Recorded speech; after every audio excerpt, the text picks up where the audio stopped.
In this video tutorial, we are going to take a look at how to edit author profile, step by step. So let's get started. So from your WordPress dashboard, select Posts. Here you can see all the posts with their author names. Now you can go to the profile icon on top right and edit your profile. Or you can go to Users and select Profile from here.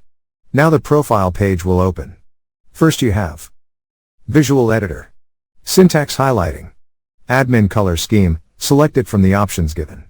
It will change colors as you select them. Then we have Keyboard Shortcuts from which you can enable keyboard shortcuts for comment moderation. You can more information about it from here. Next is Toolbar, show toolbar when viewing the site. Then username which cannot be changes from here. Then we have first name and last name. Next is nickname and display name publicly as.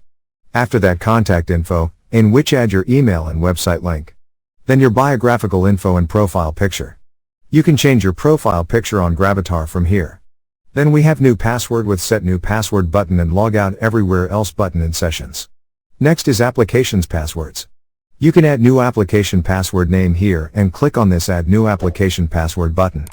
Once done, click on update profile to save your changes. So this is how you can edit author profile. Thank you for watching. Struggling with WordPress? WP Learning 101 is your solution. Our free training is perfect for WordPress beginners. Click the link below to join WPLearning101.com and start mastering WordPress today.